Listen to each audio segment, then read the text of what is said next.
Olá, sejam muito bem-vindos a mais uma videoaula. Hoje eu vou trazer um caso aqui de um paciente de 54 anos, masculino, que chegou com um quadro de engatilhamento do polegar esquerdo, então um dedo em gatilho no seu polegar esquerdo. A única queixa desse paciente era essa, e ele veio já com uma queixa, além do engatilhamento digital, também se queixando aí de dor nessa topografia ali da região, principalmente da metacarpofalangiana do primeiro dedo. Muito bem.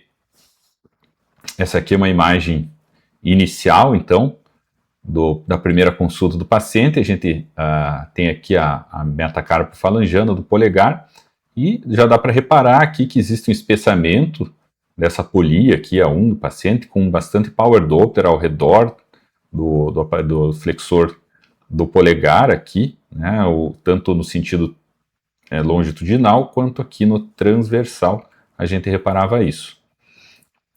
Aqui uma imagem em escala de cinza mostrando então esse espessamento dessa região da polia A1 e também bastante sinal ao power Doppler. Reparem também que o tendão flexor longo do polegar, ele também estava um pouco espessado, mais hipoecogênico, em relação a um aspecto que seria normal de um tendão. A gente mais para frente aqui eu vou mostrar uma imagem comparativa. Aqui então um vídeo mostrando esses sinais ao power Doppler aqui em atividade, pegando bem essa região aqui peritendine e também a região da polia 1, esse primeiro dedo desse paciente. Aqui transversalmente também a gente via os mesmos achados. Repare aqui então uma imagem mais hipoecóica, espessada dessa área da polia. Aqui uma realização de manobras dinâmicas, produzindo o engatilhamento do dedo do paciente, então aqui fazendo flexão e extensão desse dedo, a gente reparava que bem nessa região da polia, que era onde prendia o dedo. Reparem aqui também bastantes sinais de atividade inflamatória ali, peritendínea, pegando ali as partes moles, também estavam presentes mais distalmente nesse dedo desse paciente. Também a gente observava um espessamento tendíneo com um pouco mais de hipoecogenicidade e também um pouco de líquido ali no interior, fazendo uma tenossinovite já também ali no interior dessa bainha tendínea, desse flexor do polegar. Repare aqui a presença de power Doppler também, nessas partes moles adjacentes à bainha tendínea. Aqui embaixo também o mesmo achado aqui, já na região da interfalangiana do polegar desse paciente, tá indo mais para distal. Aqui uma imagem de transdutor de 22 MHz, mostrando um detalhamento e mostrando a comparação da mão direita, do dedo do polegar direito desse paciente, a polia fininha, né, a polia sem espessamento, e aqui no lado esquerdo uma polia espessada, hipoecóica, o tendão também espessado, mais hipoecogênico em relação ao outro lado contralateral que estava sintomático. Aqui novamente o transdutor de 22 MHz mostrando aí as manobras dinâmicas com o dedo em gatilho, então aqui forçando, né, uma flexão com extensão subsequente e desengatilhamento do dedo, né, realizando aqui manobras dinâmicas, forçadas ali, até auxiliando o paciente a realizar essas manobras, porque em alguns momentos ele propriamente não conseguia fazer esse desengatilhamento aí do dedo. Então a polia aqui toda espessada, o tendão também espessado. Imagem bem bonita, detalhada e com 22 MHz.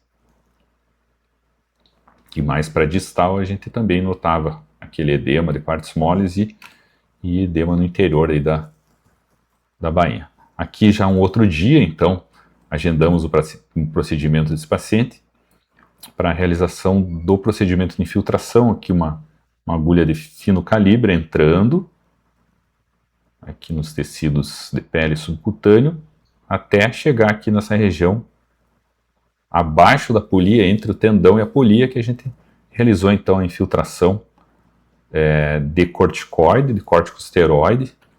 Foi optado pela betametasona aqui, e também com um pouquinho de lidocaína, para já promover uma analgesia desse paciente. Então a gente introduziu aí entre os tecidos, né, entrando com o corticoide,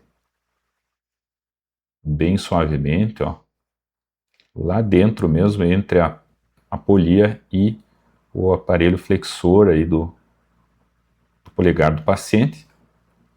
E eu também aproveitei, como ele tinha essa tenossinovite, para introduzir no interior da bainha desse paciente também essa solução aí com a betametasona com um pouco de anestésico, total que foi 1,5 ml, né, uma mistura de betametasona 1 ml mais 0,5 ml de lidocaína 1%.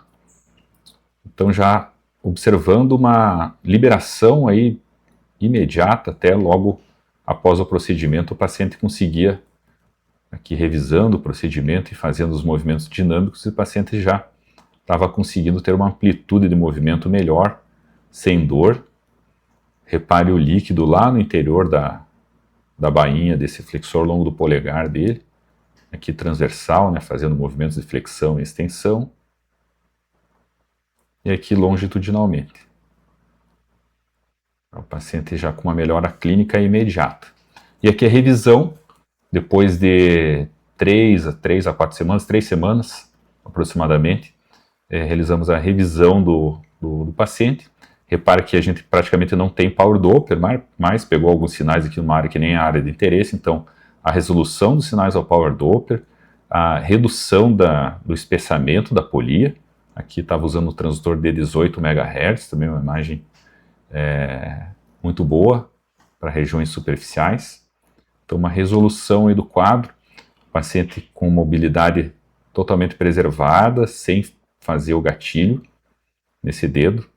Aqui as manobras dinâmicas, o paciente sozinho conseguia já fazer essa flexão e extensão sem ter a presença do gatilho, redução do quadro inflamatório desse tendão, tanto o aspecto fibrilado do tendão teve uma melhora também, quanto aquele líquido que estava dentro dessa bainha dele, né, um líquido inflamatório, o edema peritendíneo de partes moles também melhorou bastante, o paciente com ausência de dor, com a mobilidade preservada, uma excelente evolução desse quadro, aí com um procedimento de infiltração dessa polia 1 aí, guiado por ultrassom.